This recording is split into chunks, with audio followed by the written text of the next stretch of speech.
Hello everyone and welcome. My name is Sarah Neville and I'm a trainer, consultant and writer for Childcare.co.uk, as well as working with my day job, which is a full-time registered childminder. I've been a childminder 26 years and I've seen a lot of initiatives come and go. The latest early years conversations are around the recently revised non-statutory development matters guidance. After a few Twitter conversations back and two and a lot of questions from colleagues, I thought, let's get the answers directly from source. Let's see if we can talk to the man who led the changes and ask him the questions on everyone's mind. So I'm delighted and just a little bit in awe to introduce Dr. Julian Grenier from Sheringham Nursery School, who led the thinking and the writing on the revised development matters. Hi. So thank you so much for that, Sarah, and slightly abashed by that introduction, but very kind of you.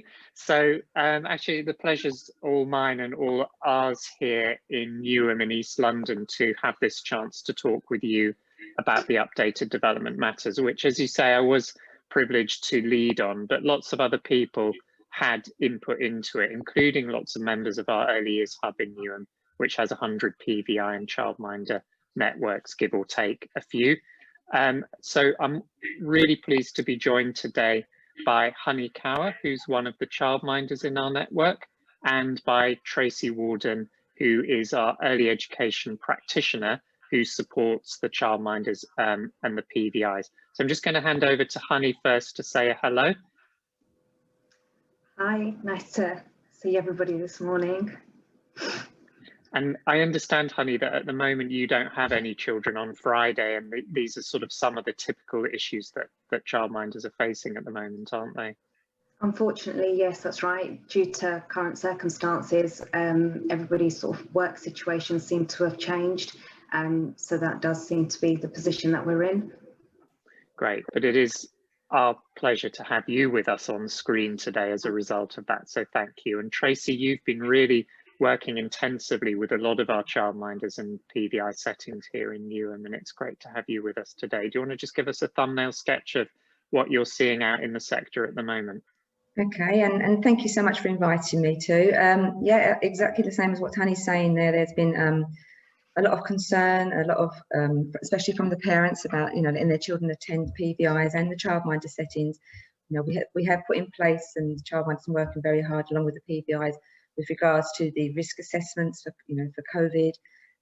But parents are still concerned, and the take-up is not as good as it was this time last year. So there is definitely a decrease in the take-up of the places. And, as Honey said there, about not having enough children, it's across the board with the other childminders in the network as well. Everybody is feeling this now, definitely. Yeah. So we're going to truck on in a second with the questions. So I'm going to hand back to Sarah, but it would be wrong for me to be on screen without saying an enormous thank you to all of the childminders and the earliest practitioners out there for the remarkable job that everyone is doing in very, very testing times. So you are an amazing workforce in the early years, and thank you so much for tuning in and watching and listening what we have to say. So over to you, Sarah, for questions. Thank you. I want today to be about record keeping, if I may please, because it's a huge concern for so many childminders. It takes up our time, it very often takes us away from the children we want to be working with, and it takes us away from our families. And it's mostly driven by myths and legends from the past, sometimes by local authority advisors trying to be helpful, and Ofsted, of course, have taken some responsibility. Over the years, I've been involved in lots of campaigns through Childcare.co.uk, through Ofsted Big Conversation, and with other agencies to try and stop the overwhelming paperwork. And Department for Education have listened, and we're thrilled they've listened.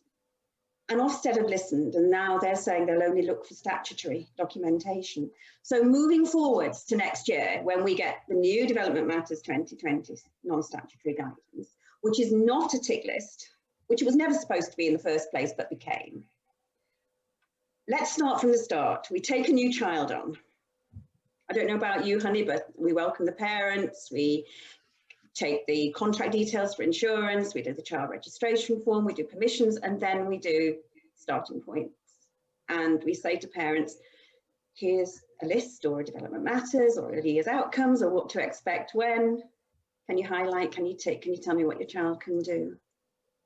How will we do that sort of thing in the future, Julian? Okay, so I'm going to take this in two parts. I'm going to begin by getting Honey just to come in and talk us through a bit how she handles this, and then I'm going to reference that to the updated development matters, which, as you say, comes online in 2021. So do you want to talk us through your approach to this, Honey? So initially, when a new parent contacts me, it's usually through a telephone conversation. It will be the first time we'll have ever spoken, and during that conversation, yes, we will arrange a visit for that parent to come, but the parent will always share some kind of information, whether that child goes to a different setting, if it's the first time they're ever going to be with another adult, the age of the child. There'll always be some key information that I will take with me. And then we'll arrange a visit, so the parent will come to visit. But before they come, I'll already know the age of the child, so I'll have resources, books ready for when they come. And it's a very relaxed atmosphere for where I always invite the parent and the child to come together so that the child feels relaxed and I can see them in just a sort of a normal environment. It gives lots of opportunity for the parents to share as much information. Sorry, after the phone call, I will always write down any key information, just a brief sort of description of what we've discussed. And then on the visit, as much as I'll be listening to what the parent wants to tell me, I'll still always be observing the child and just seeing the attachment with the child, how independent they are, what they're interested in. The resources are always available at my setting, so it's at a child's level, they can access it immediately. So that's really interesting, again, for me to see what the child does. And again, that will be for me to sort of write a brief description of what I've seen once the parent and child has left. Then we do the transition period, where I always like to start really gradually. So for the first week, it'll just be for an hour per session. So it's not too much for the child and for the parent, because sometimes parents can be a little bit nervous as well. But again, we're just sharing so much crucial information about the child, and it's just short snippets for me to get to see what the child does, what they're drawn to, how they are leaving their parent. And this will always draw up a conversation between me and the parent as well, so we can discuss further if there's anything the parent is concerned about. That for me is the best starting points in terms of I've got a baseline, I've got something to work towards. And then obviously we do the contracts together as well. But at the moment, due to the current situation, I'm actually, so I've been with Tapestry, it's an online journal, for about 3 years. And I've seen that there's a great section there where there's an all about me, which I used to give in a hard copy, but recently we've been using it online, and it just works just as well, where I'm getting the exact information that I want from parents in terms of what the parents want for their child, the child's preferences, what they're interested in. So that again is sort of a baseline for me to know where the child is at. Yeah, it's really interesting to try and unpick some of the language, isn't it? Because we often get quite hung up, if you like, on baseline and starting points and the data when children start with us. But really, it's about what you've just said, which is it's about getting to know a new child who you don't know that well. It's about being available for that child to help them feel confident and comfortable with you. And it's about the positive partnership and respectful partnership between the parent and the childminder. And I would really encourage people to think in the sort of words Honey's just used about children starting, rather than focusing unduly on the idea of kind of baselining and data. So those sensibly chosen moments that you write a brief observation about how the child is doing with you in the early days, they will help you to tell the story of that child's progress with you. So the child that is really struggling a bit at the beginning, but a month down the line is playing and enjoying themselves and chatting with you, that child is doing really well. So I would urge people to think in terms of what's best for the child and what's best for the parent, and what helps you to settle that child in and give them a really positive start. That's really what the early days are about. Getting to know the child, getting to know the family, developing that respectful partnership, and keep it straightforward. I think for me as well, that beginning, sorry, I was just going to say that beginning part is also just a big part of building that relationship with that child, because I'm a new adult that child has never met before. So it is just about seeing what the attachments are like with the child and how they're able to settle at the beginning with me. Absolutely. That sort of leads into my next question, which is about observation. You just mentioned recording brief observations, which we're trying to encourage childminders that they don't need the documentation, because it's the documentation, it's the paperwork, it's the recording that's been taking so much time and putting so much pressure on them. And when we're losing thousands and thousands of childminders a year, one of the things they're telling me is it's because of the documentation. It's because I'm expected to write so many observations, so many whatevers. And Honey, on your Childcare.co.uk profile, I was looking at it this morning, and I noticed you say that you have written observations, and it's part of the pride of the setting, isn't it, to say, I write observations about your child. Well, we know we're doing them all the time. With the development matters, the new development matters, there won't be a term of reference to link them back to like we have been.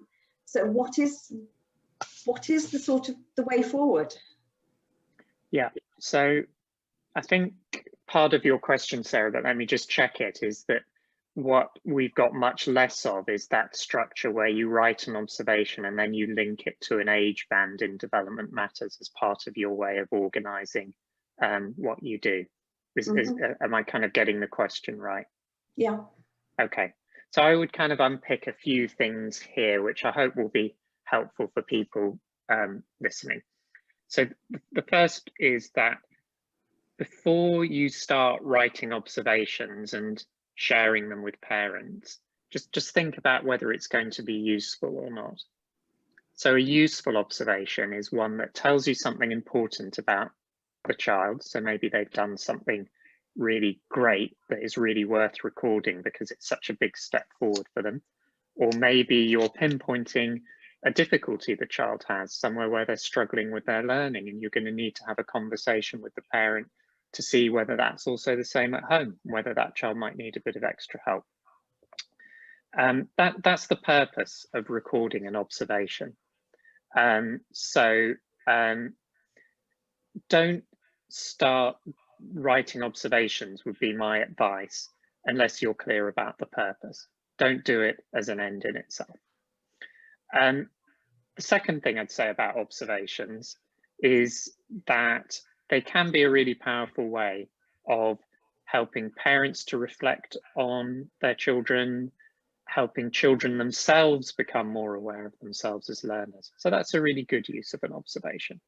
What's not sensible is to have a kind of arbitrary schedule that you've got to have a certain amount of written observations and do this number a day or a week, just because that's an arbitrary expectation. That doesn't help us to work well with the children.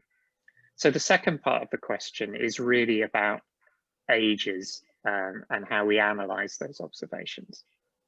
So the key to effective practice is knowing what children can do and what they know, and then thinking about what will help them to make more progress in their learning, or what sort of care and support will promote their welfare and their well-being. That's what it's all about. So if I look at a bit of paper and it says 8 to 20 months emerging PSED, that actually doesn't tell me anything about that child. Okay, it really doesn't. It's just a label that's being put on the child. I don't know what that child's level of confidence and independence is, things Honey was just talking about as being important, and I don't know where I need to give them any extra help just from seeing 8 to 20 months emerging. So the age-banded assessment gives us a label, but it doesn't tell us anything accurate about the child that will help us. So much more helpful is that continuous cycle that Honey just talked about, where you're noticing things about children, you're responding to them, you're changing what you put out for them the next day in your childminder setting. You've got that really good loop where you're noticing all of the time and you're responding to that. That's what really makes a difference to children's development, the way we respond to them, the time we take chatting and playing and reading books with them. That's where children's development really surges forward, when they're getting that help. So that's where we should put the majority of our efforts. So I think accurate and high quality observation done infrequently but really well and shared with parents is great. I think a chore that becomes an end in itself with arbitrary targets makes us all feel exhausted, and it undermines our professionalism. It makes us think that what it's about is the production of something to a schedule rather than what's best for the child. So Tracy, you had a good line earlier, really, I think, when we were chatting about this, which is that it's kind of about holding on to what you're doing well, but reviewing what maybe you don't need to do so much of. So hopefully, having not just stolen your thunder, I'm just going to hand that over to you. Yeah, and I totally agree. It is about knowing your children, you know, and it's about having the knowledge as well. I think that's where we're coming from here. You know, it's about making sure we understand, we know the children, having our knowledge. We need to know child development 100%. We can't get away from that, because we need to know where our children should be.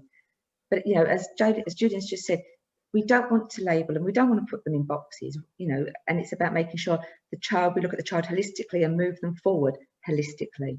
So yes, it's all about having the knowledge. It's about having good CPD, you know, moving forward. We are professionals, you know, we are professionals. We're not observation writers, you know. We want to spend our time with the children, because that's where we can support them best, definitely. Yeah. So we've got until September 2021 to get used to the new development matters before it actually comes on stream. So what I would advise people is think about what you're doing at the moment and what works really well for you and for your children. And for goodness sake, don't stop doing that. That's important stuff.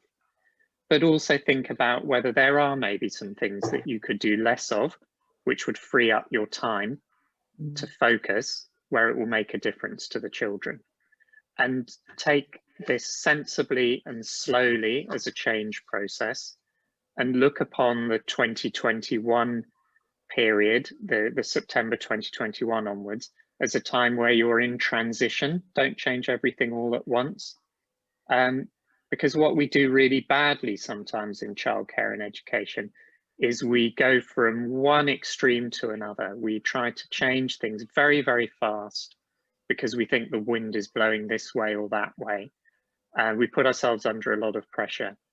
And that's never a good thing to do. So take it steadily, implement change in a sensible way. Don't stop doing things that work for you. Look upon yourselves as having a transitional year rather than a year zero where absolutely everything has to be different. And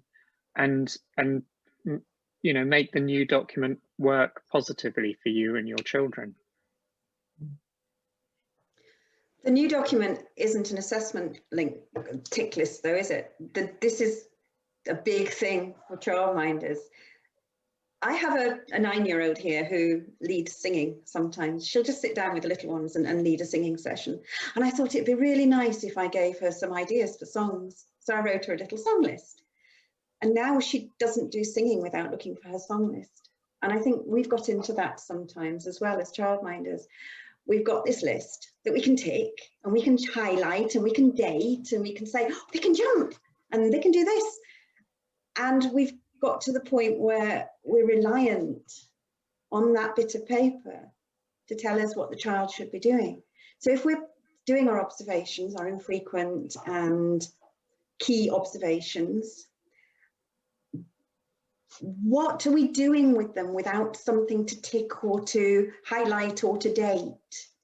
What's the future of assessment without a tick list?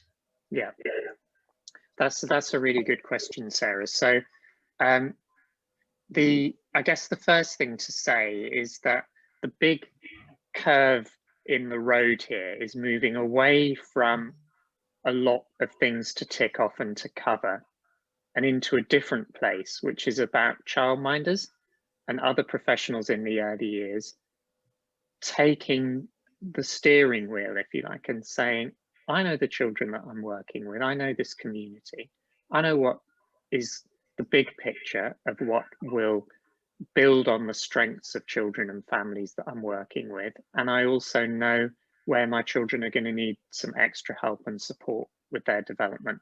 And I'm going to gear what I'm doing in my childminder setting to what I know the children need.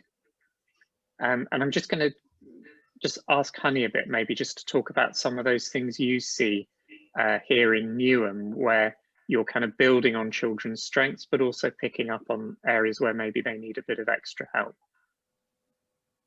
So for me, it is a case of having that good network. We're very fortunate in Newham where we have so many links. We have our EAP, obviously Tracy, we work with the area Senko. And for me, I think it's through experience. I've been a childminder for 10 years. I know what is available for me if I have any concerns about a child. We're getting to know the children and we sort of observe them. We're playing with them. We're getting to know their likes, what they enjoy doing. But if I notice that child needs support, for me, I still would write a little observation. It would just be for me. It's not anything as like a tick list. And then I might ask for support just to get a second opinion. We work with so many professionals. Even though I am a childminder, there are still outside agencies that I can get support from. And that would be my initial step. If I did have concerns, it wouldn't be a case of, okay, so I don't think this child falls into what I previously knew as a band or a tick list. It would be a case of, I know child development. I know it so well that I recognise if a child does need additional support, and I know the avenue to take in order to what to do next. Yeah, and I also, which is really significant, and I also know from talking to some of the parents who are with you, Honey, that you know, we're in a part of London where lots of different languages are spoken, and I know that you've really valued the multilingualism of the children that you're with, and you've encouraged that. And we're also in a part of London where a lot of children are living in quite overcrowded housing conditions and don't have that much space. So I know you've offered lots of kind of outdoor play and also kind of more organized sort of sport type activities for some of your older children outdoors. And a lot of parents have spoken to me about how that's really made a difference to their child. It's something like sports is something that where there isn't really any barriers. It's something that we can thrive in, we can really put ourselves into. Even if there is an additional language, that's not something that's going to hold a child back. It's something for a child to just get enthusiastic about, be involved with, and it just makes them feel a part of the group, rather than they might not be able to communicate as freely as maybe the other children, but when they're doing some kind of physical activity, it's something to just draw everybody in together. So yeah, I am a big believer in giving lots of experiences for the children. So and as I said, I hear from parents all of the time how powerful that is, Honey, and what a difference it makes to their children. So I'm going to take us back to the document and just say a few things about, to hopefully make sense of the document in the light of what Honey is saying. So the old development matters, much against actually the intentions of its authors, was often used as a map of everything children should be doing. So what we would do is we would look at our observations and we'd link them to development matters, and then we'd see where the gaps were, and then we would organize something to fill that gap. And that had a really big downside, which is it meant that we were all very focused all of the time on covering more and more things with our children. But actually coverage in that way isn't helpful to children's learning, because what children need is the time and the support to become really secure in their learning before we introduce something new to them. So they need plenty of time. So the example I sometimes give is around number. So if you look at number in the old development matters, it moves fairly sharply from one age band to the next, sort of from 5 to 10 to 20. And that encourages us to think, okay, once a child is counted to 5, let's go to 10, let's go to 20, let's think about the next steps. But there were several downsides to that. The first thing is that counting is actually really, really difficult for young children. And you might be able to count to 5, but that doesn't necessarily mean that you fully understand the one-to-one matching, or that the last number you say is the number in the set. So we all know those kids who can say 1, 2, 3, 4, 5, but do they actually understand the fiveness of 5? Will they always count everything as 1, 2, 3, 4, 5, no matter how many things we put in front of them? Have they got a sense of how 5 is made up of 1 and 4 and 2 and 3? So actually we should spend an awfully long time with little numbers with children when we're sharing out food for snack or doing all sorts of everyday activities with the children. So we shouldn't be thinking, right, the next step is 10. We should be thinking, how do I make sure this child really understands the fiveness of 5? Let's not rush on before our children are secure. So that's the first thing I'd say, is that the document clearly advises us all that depth in learning matters much more than superficially covering everything. Second thing I would say is that the childminders, practitioners, teachers, early years educators out there, you're the experts on the children you're working with. You know them the best. So you need to have a big picture of what it is you're offering the children, what it is you want them to experience and to learn with you. And that big picture will be very much informed by the strengths and the interests of the children that you have with you, and what goes on in the local community, just like Honey's been explaining. And then that will also be balanced by the fact that we know that it's important to prepare children for what's coming next. So we'll be thinking about the sort of skills and knowledge they need as they move through their journey in the early years and on into reception, the final year of the EYFS. So we think both about what children need today and what their passions and their interests are, and we build on those, but we're also always thinking about what they're going to need tomorrow. So we have that big picture. The curriculum.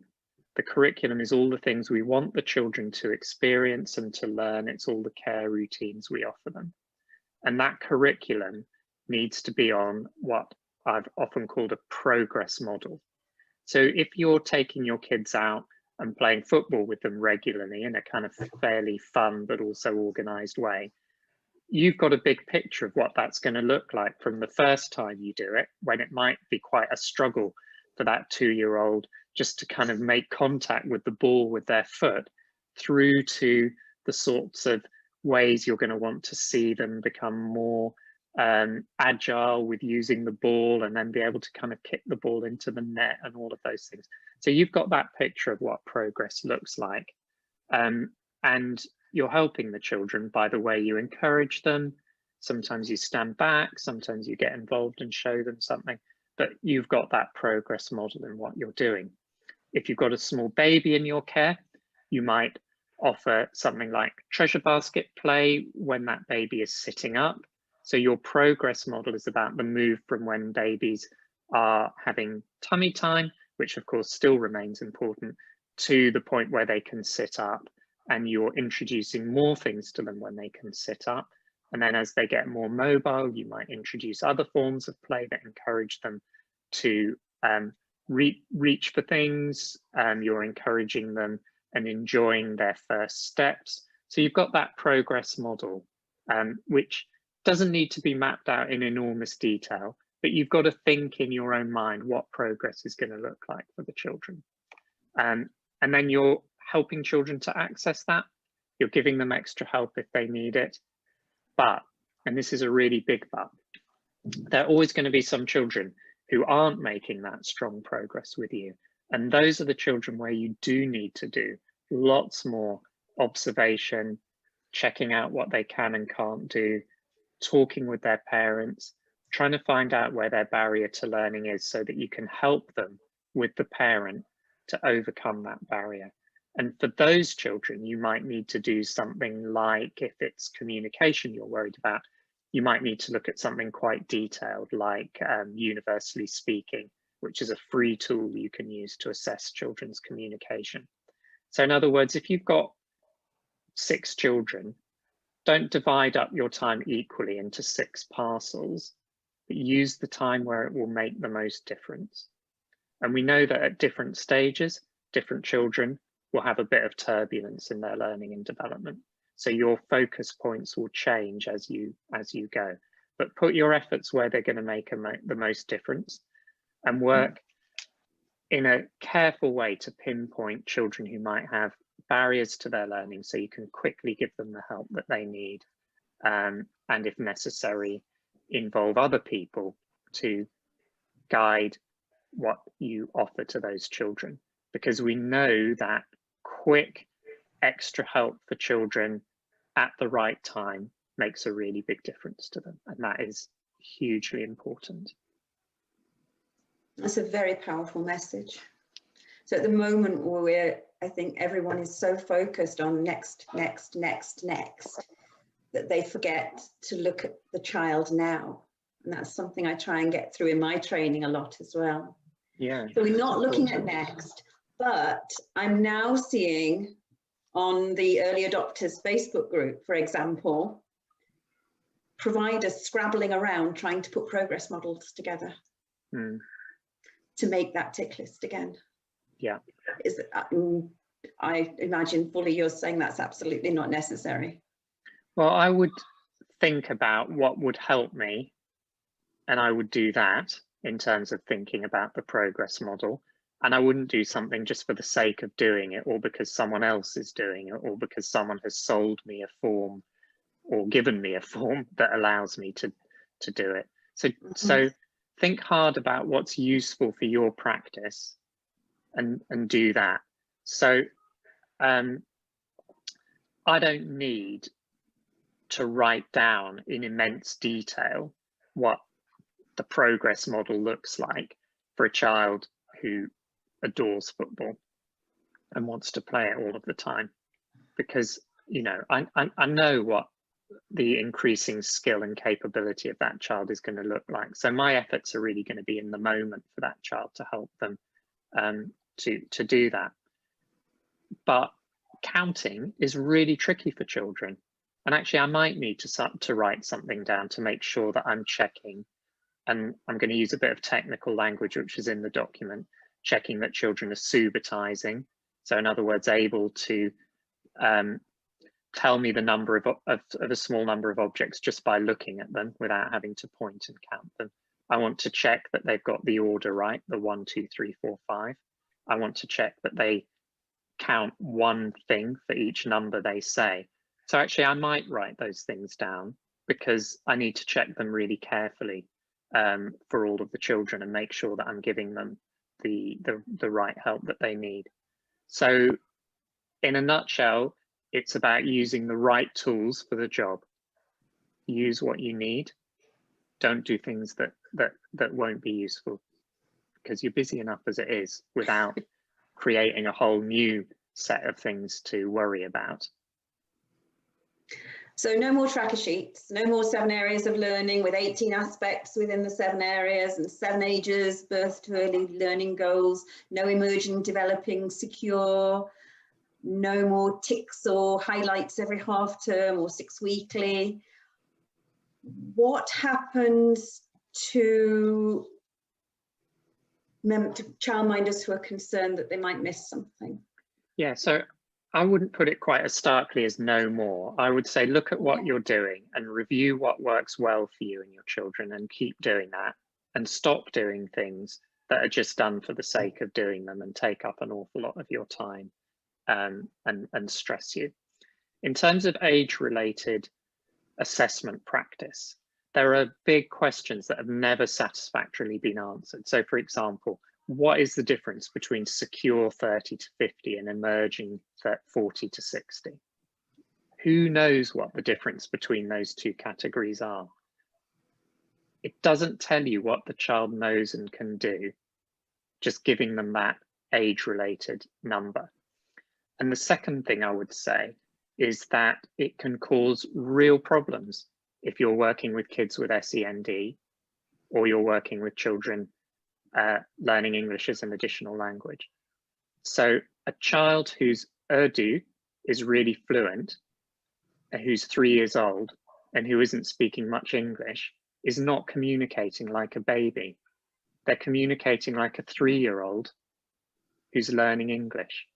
And it's really important to hold on to that fact, because sadly, when we apply age-related assessment bands to children, that can sometimes undermine our confidence in that child as a learner and their ability to progress. And then the next thing we see is that people talk about children with English as an additional language as sort of being vulnerable learners. They're not vulnerable learners. They're brilliant learners. They're multilingual. I wish I was that multilingual. But we can dampen down what we hope and dream for with respect to those children if we attach those ages to them, if we're not careful. Similarly, you know, my daughter who's dyslexic, when she was in reception, she wasn't reading and writing like a 2-year-old. She was reading and writing like a 4-year-old with dyslexia. What she didn't need was someone offering her the next steps in a guidance document for a 2-year-old. What she needed was someone to say, what can this kid do in the space of reading and writing? What's she actually doing and enjoying? And how can I build on that? And where does she seem to have some real barriers to her learning? And what's the special help she might need to help her overcome that? Whereas just saying, well, she's in the 8 to 20 months for literacy, that not only does that not help us to think about how we can build on her learning, but if we're not careful, it dampens down our belief in that child to do really well. And I'm glad to say that her reception teacher really did believe in her, and she did do well in reception. But all too often, the educational data tells us that kids who are disadvantaged, kids who have English as an additional language, who have special educational needs and disabilities, just fall further and further behind other children, because the labels we give them stop us in believing in their potential to grow and to achieve and to do well in their learning. And that's why the New Development Matters has a very straightforward statement in it, which is that every child can make strong progress with the right support. And that's what it's all about. Absolutely. Absolutely. So we've thought about starting points and baseline assessments and observations and assessments and planning. But what we haven't covered very much is how we bring parents into all of this. Yeah. And obviously we're talking to our parents all the time. I don't know about you, honey, at the moment we're making best use of WhatsApp, sending photos and little bits of information about what children have been doing. I think a lot of childminders do that. But we're very often recommended, I know we are by our local authority, for example, to termly or some half termly or whatever, reports to parents. And these are often recommended in writing to include tracking, in addition to the 2-year progress check, which we know is statutory and is back from the disapplications. So we now have to do it. But these are additional sort of reports to show parents, look, I've ticked this off and your child's now doing this. Can you tell me what they're doing at home? So you get things back from parents from it as well. If I have to say to a parent, I think your child's falling behind, but I don't have a government document or a tick list or a Department for Education, something to show them, why would they believe me? Yeah, again, a really important question. So I'm just going to hand that one over to Tracy to begin with, because Tracy's done a lot of work around linking with parents, and then hopefully I'll pick up the threads from there and just link them to the new development matters. Do you want to just give us a bit of an insight, Tracy, into some of the work you've done around working closely with parents? Yeah, I think, I know where you're coming from, Sarah, and I think really what we need to do is we really need to start at the very beginning.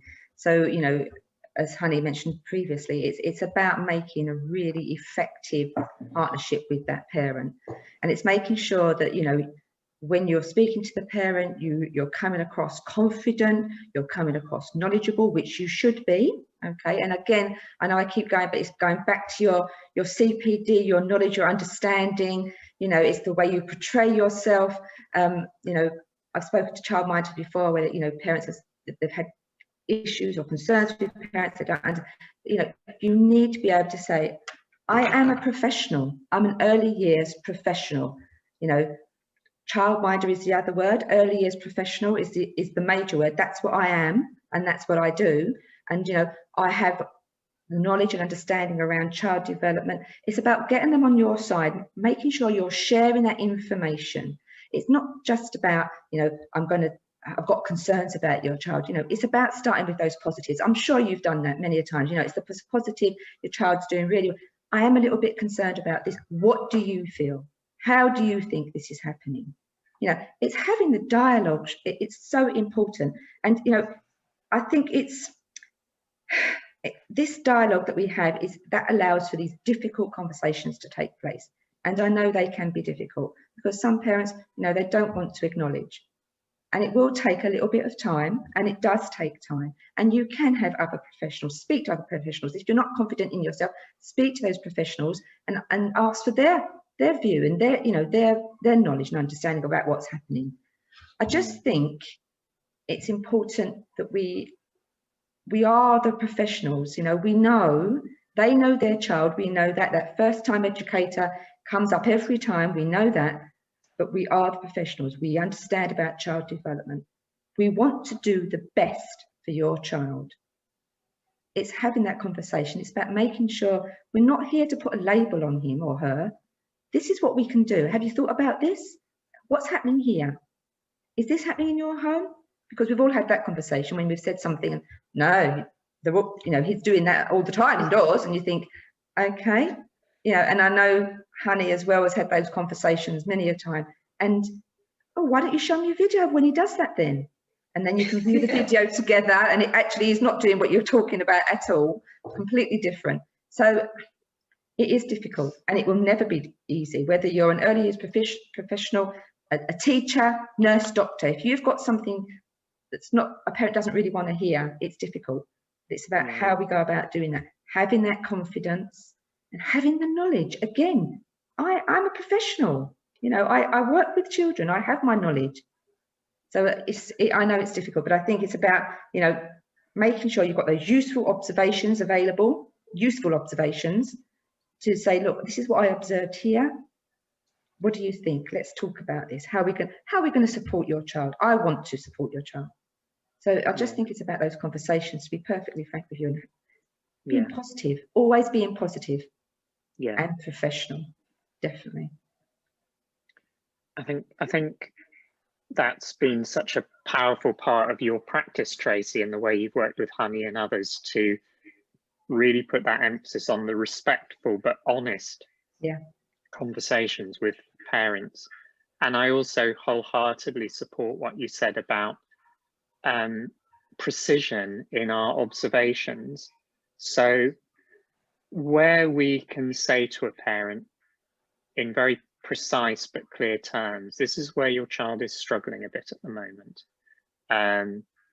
Here's an example where they were playing and building this fantastic city with the Duplo, but then when Jamal came along, your child found that very, very hard to manage another child being part of the play, and then he kind of felt very angry about it, and that sort of brought everything to an end, and he kind of pulled some things from Jamal's hands. Now, no one wants necessarily to hear that about their child, but if it's explained carefully and precisely where a child is struggling, parents, in my experience, are generally receptive to that. And the other thing that's important is that it is a respectful dialogue. So in other words, we're not in some way blaming the parent for the fact that their child is having this struggle in their development. We're just telling them what's happening.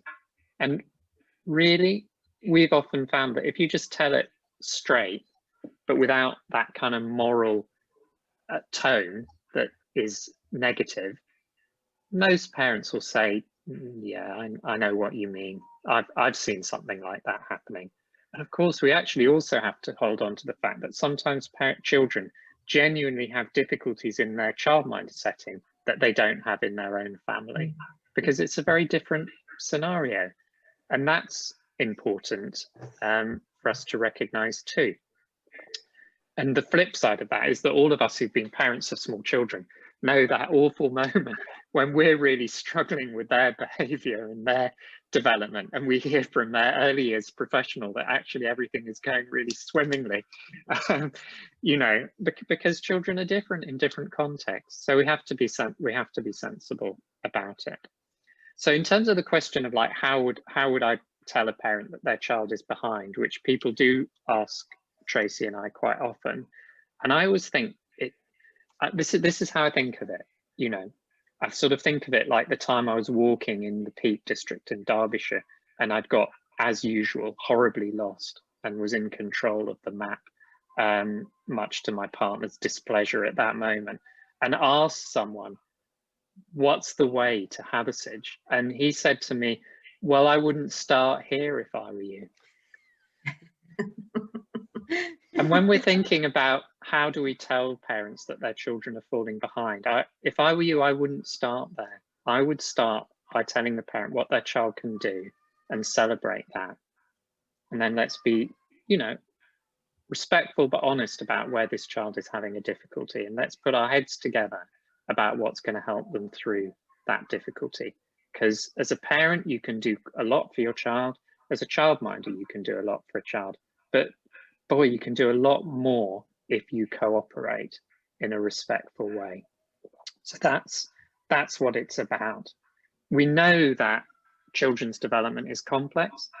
So children have surges of progress, and then they have periods of time when they're not finding things so easy. So again, we have to be careful not to expect progress to look neat and orderly. And Development Matters actually says that quite explicitly. And that child development is much more like a spider's web than a straight road. So we have to bear all of those complexities of the variability of children's development in mind. So we're walking a tightrope. On the one hand, we know children's development is variable, and sometimes we've just got to be a little bit patient and wait and see and provide a bit of extra help and see if that works. But we've got to be careful that we don't allow that to go on for so long that we miss the point where we needed to intervene with a bit more help and speak to the parent. So that's why what Tracy said about knowing child development and being a professional, that's what helps us to make the best judgment there. So also, I think the final thing I'd say is that by the time young people come to the end of their time in school, 44% of them at some point have had an assessment that said that they're a child or a young person with a special educational need. 44%. So that's nearly half of all children and young people. So what that tells us is that needs for help and support are most likely to be temporary. Children move in and out of difficulties. So help them by noticing what they can do and what they're struggling with, and give them the quick help. That's what it's about. It's not about giving a child a label and seeing them as a child who's kind of below average or whatever else you might say, where we're in danger of depressing our expectations. Most difficulties children have are temporary, and with the right support, they'll overcome them. And that belief in children is very, very important. Thank you. Yes, we must believe in our children, absolutely. There is one statutory progress check that we must do, and that's the 2-year progress check. And we couldn't do a roundup of paperwork without talking about that. Typically, what we do at the moment is we take Development Matters 2012 or Early Years Outcomes 2013. We look at age ranges 16 to 26, 22 to 36 as an overview. We think about whether a child's emerging, developing or secure, because that's what the guidance at the moment for the progress check tells us we're supposed to do. Are you aware of any plan to review, revise, update, change this sort of guidance, Julian, in the future? Or how are we going to be doing that without those typical statements for us to use? Yeah, so again, that's an important question. So all of the documentation around early years, but particularly things like the EYFS profile, the 2-year-old check, the what to expect when document for parents, the developmental journal for children with SEND, all of those things are in the process of being revised and rethought in this period before the new framework becomes statutory in September 2021 for everyone. But again, in terms of the 2-year-old check, I would just take everyone back to the basic principles of the 2-year-old check, which are that it's a focused time to have a conversation with a parent about what's going well for their child and where their child might need a bit of extra help. There are some checkpoints in Development Matters in the prime areas, which are there to help practitioners just make a kind of quick assessment of whether they think a child might have some difficulties in a particular area. But those are not intended to be used as a tick list. They're intended to be used as a guide. So use those.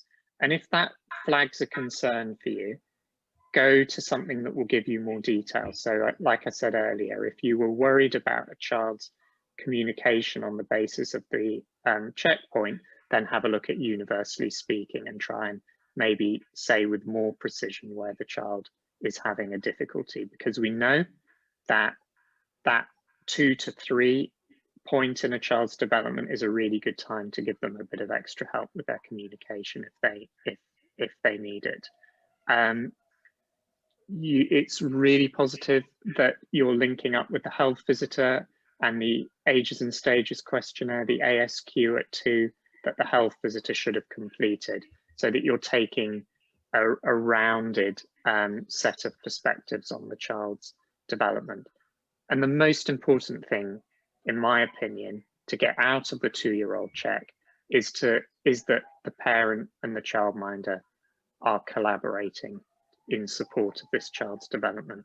So make it a focus for a discussion that, if necessary, reinvigorates the partnership and the collaboration that the 2 of you or the 3 of you have.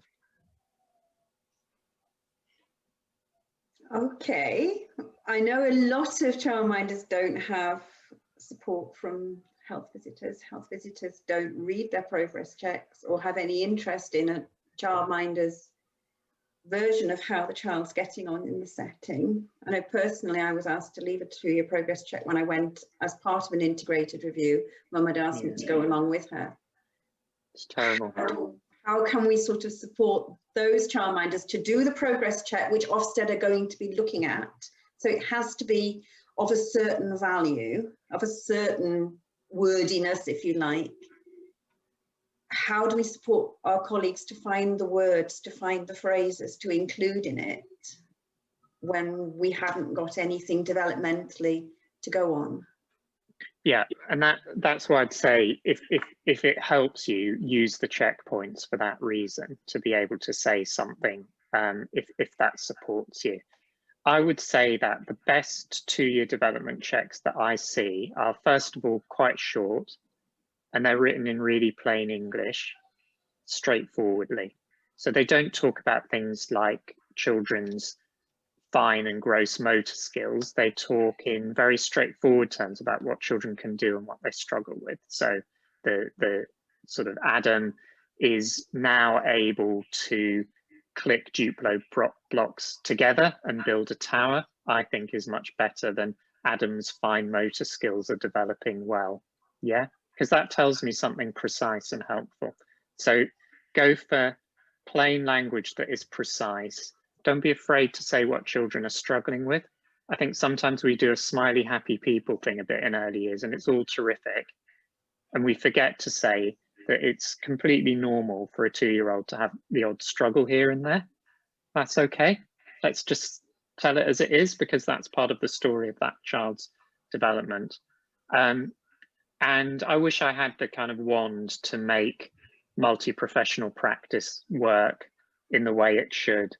And I hate hearing stories like the one that you've just told me.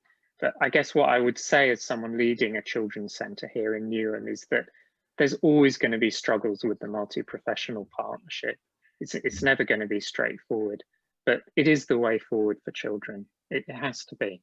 So we just have to keep plugging on and trying our best to make those links with health visitors and with other professionals, so that we're all working together in support of the children.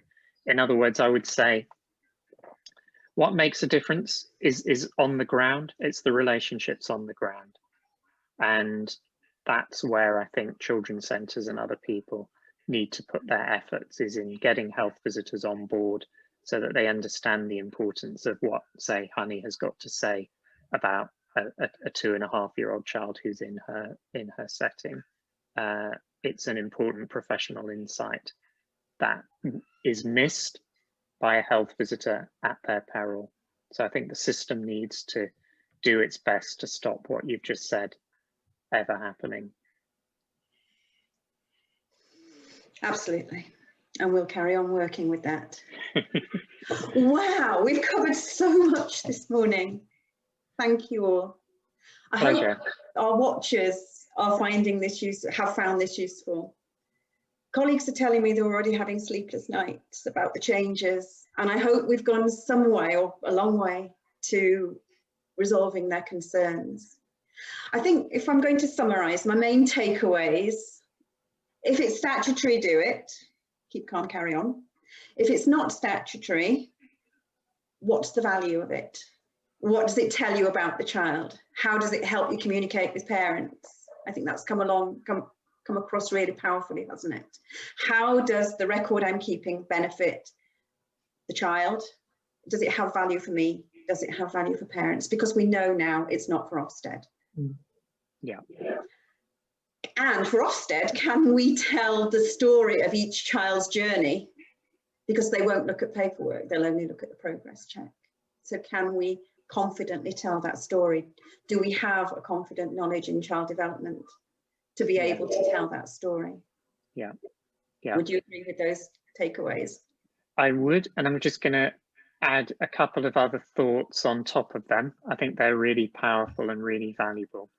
So I would say, for goodness sake, don't have sleepless nights, and don't feel that you're being told to stop doing something that helps you in your work. You're the person that's in the best place to know what you need to hold on to know what you're gradually going to let go of in an orderly and measured way that maybe takes you 12 to 18 months to go from A to B. And you know the things that, I think you put this really well, Sarah, that you're doing because you're doing them, but they don't actually help your job at all. So don't have a sleepless night, but just maybe sit down with a bit of paper or a Word document and just have 3 columns, you know, what I'm going to hold on to, what I'm gradually going to change, what are the wins for me in the reformed EYFS, where I'm going to stop doing something to give me more time to do the things that make a difference, and be confident about those judgments that you make. Think of development matters as something that sits behind your childminder setting to guide and support you. So it can give you guidance, and it can help you check that you're ambitious enough for children's breadth of experience and rate of progress. So it can help you, but you're the person with the steering wheel in your hand who's making this setting a positive place for children. So use the guidance as guidance to support you.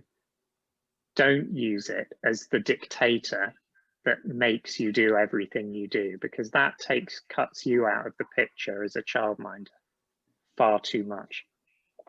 And I've often said to people, think of development matters as the floor, not the ceiling. So be ambitious for the children. Think about all the wonderful things you want to offer them. You know, development matters doesn't tell you that you have to offer football and Tai Chi for your kids in a very age appropriate way. But Honey knows that that is really valuable for many of the children she's with, and she's worked out ways of doing it that really meet their needs as small children.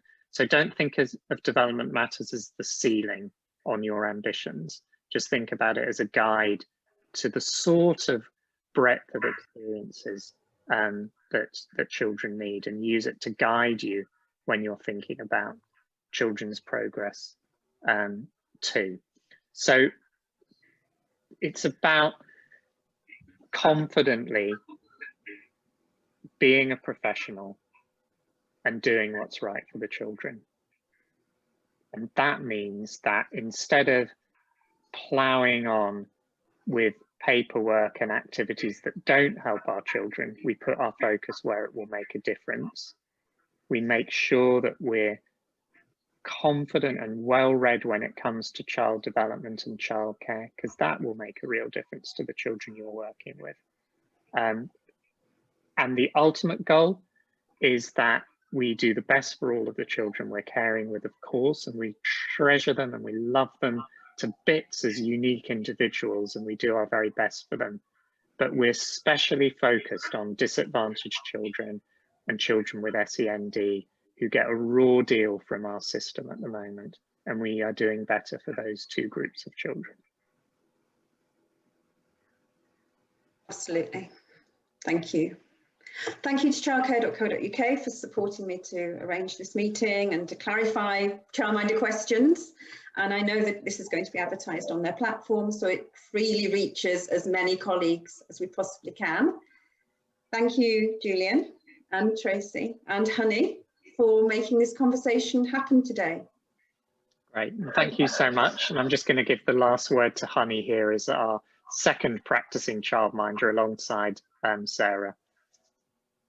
It's been a great conversation, and I could just say that I'm really excited for this new Development Matters. I think it is definitely the way forward. It's going to free up so much time for us to really get to know our children and just spend some real quality time with them. So it's exciting times. Thanks so much, everyone. Thank you.